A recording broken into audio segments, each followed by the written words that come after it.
Hello there.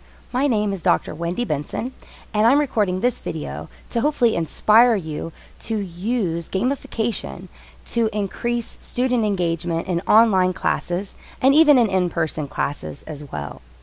So this video will help you design a class that taps into Standard 3 for the Humanistic Online Model for Engagement, or the HOME model, and specifically looking at learner engagement.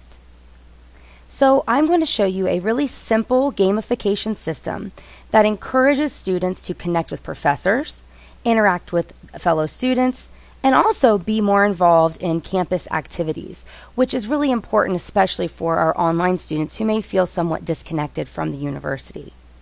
This system can be implemented in any class, be it in person or online, without making any major adjustments. It's just kind of like an add-on to any class that you're teaching.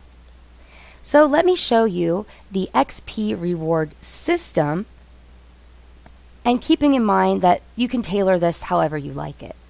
So this is for my experimental psychology online class, and the information is provided to the students in the first module, which kind of goes over the course. And so they have their XP system and their leaderboard that I'll show you here in a little bit. So in this class, students can earn XP, experience points, by doing things, by engaging with the class. So I want to encourage students to meet with me or meet with the TA. So they earn 4 XP for their first appointment or visit with a professor or a TA. They also get XP for posting a question in the Q&A discussion board, and even more XP for posting an answer to a student's question in the discussion board. And I found this to be really helpful because I check the discussion maybe every other day, and a lot of times I pop in and a student has already answered another student's question, which I think is wonderful. I also try to show students that I'm human and I make mistakes, and I encourage them to call me out on that. So you'll see in a little bit that I have an attention to detail discussion board where if I make an error or a typo or something's not clear, they can post it there and I'll fix it and give them credit for letting me know. You'll also see a discussion that's all about campus activities and things going on campus, where students can promote things that they're doing maybe with a club or organization, or just something that looks like a cool thing to do on campus. If they post something promoting an event, they get 4 XP, and if they attend and share their attendance in the board, they get 2 XP. Because this is a research class, I also have a research in the wild discussion, which I just recently made kind of midway through the semester because a student told me it'd be a good idea, so I added that to this. And so if they find some really cool example of research in the media or somewhere else, they can post it and get points, or they can reply to somebody else's post and get points as well. And then I have random reasons here because I like to use course announcements in Blackboard Ultra. And so sometimes I'll bury, at the end of an announcement, send me a picture of a cute animal through Blackboard messages for 2 XP. So I actually did that recently, and I got tons of really cute animal pictures. And that's just a way to kind of keep students engaged with those announcements because they're kind of looking for those little extras. There also may be someone doing research on campus or something else going on campus that I want to incentivize students to participate in, but not necessarily make it worth extra credit. So XP is a great thing to bribe them with if you want to encourage them to participate. Now, the reason that students care about these XP points is because they can unlock rewards with XP. So in this class, once they get 10 XP, they get 2 attempts on the midterm multiple choice, and it's really easy to add extra attempts in Blackboard Ultra. If you just click on the assignment and then go to the student view, you can click on the options for that student, and you can add an exception and give them multiple attempts. I also give them an automatic 100% on their chapter quizzes if they hit 20 XP, so I look for their lowest one at the end of the semester and change their grade. They also get an opportunity to revise one of their major written assignments if they hit 30 XP, and then if they hit 40 XP, they get a bonus point on their final exam. Now, I have some students who are very competitive and a little bit overachieving, and so I want to give a little bonus to those students who go above and beyond the minimum for unlocking all the rewards. So I will award a student who has the most XP with a certificate and 2 points of extra credit and bragging rights, right? So now I want to show you some of the things that are related to this XP system in my class. So the discussions are the biggest thing. So if you look here, I've got the campus involvement forum, attention to detail, question and answer, and research in the wild, and then their required discussions here. Now, one thing that I want to show you that is really, really cool is if you look at my question and answer discussion forum, and I'm going to scroll quickly just because I don't want to, invade any students' privacy. Look how active it is. And keep in mind, I'm only in week 6 right now. Now have a look at my question and answer discussion forum for my previous version of Psych 323, where there was no XP system. And this is the question and answer discussion forum at the end of the semester. One post.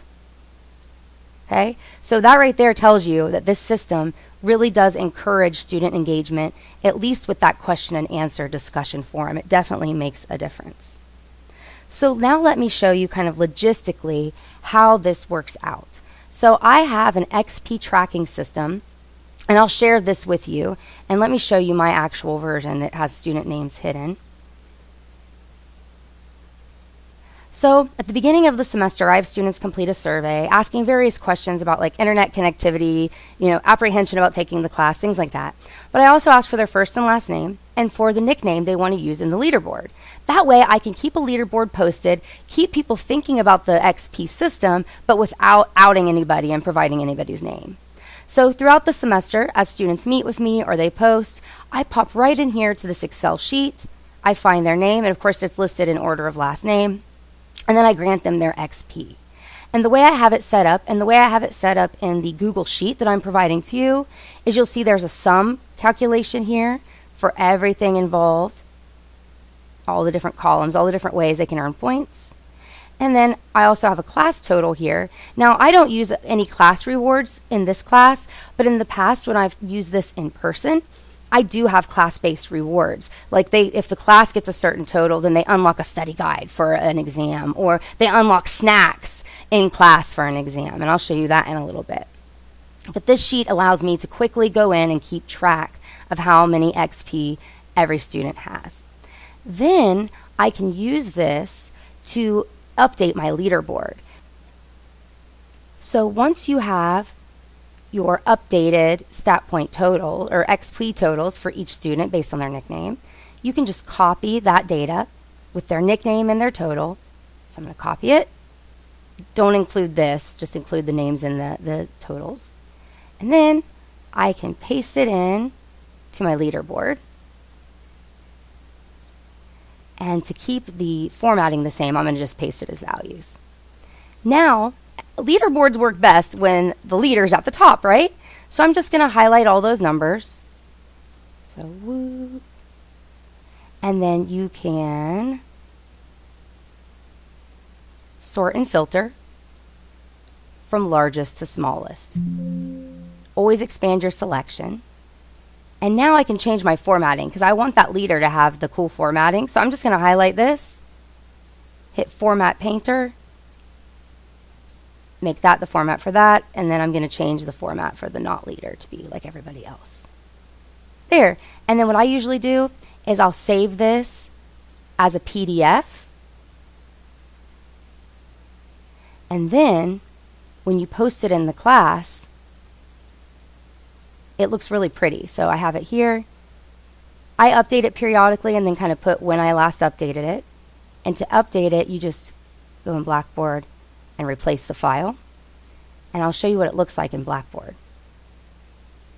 So it looks pretty cool when you do it just as a PDF. It doesn't include all the extra stuff that you didn't use, the extra cells.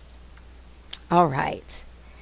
So, let's see if there's anything else. All right. So I will tell you that students are more engaged, right? I showed you that the discussion board is a lot more lively when you have the XP system. I'll also let you know that I've had 6 students meet with me this semester. Remember, I reward them for that. Last semester, I only had 1 student meet with me, and that was for the whole semester. And in fact, when I met with a student yesterday, he expressed how much he loves the XP system and how it really proved to him that I want them to be engaged, that I want them to ask questions, that I want them to meet with me. And he really enjoyed having the opportunity to earn bonuses by being more engaged in the class. I also had an intro video discussion in the class, and students expressed how excited they were about the XP system in there. And again, it's just a way to kind of make it fun, right? To give students an opportunity to earn rewards. So I hope that you enjoyed seeing my XP system for online. I'll show you an example of what my stat point system looked like in stats, because you can call this whatever you want. So if you're teaching an in-person class, you can have, you've got similar rewards here. I also have a music request discussion board when I have an in-person class, and I play music at the beginning of class or when they're working on activities, and so they can do music requests and get points for that, and they love hearing their own music in class. But you can see the different types of rewards you can offer in person, right? Study guides for the whole class if they get a certain point overall, and snacks. And then I allowed them to have note cards for exams and still gave them like revisions and automatic 100s. And then in stats, I actually have some 3D printed trophies that my students can earn if they're the pro. So I think that's really fun too. All right. All of these will be available to you to kind of play with on your own and use as you need. And I hope that you are inspired to use a little dose of gamification to make your class a little bit more engaging.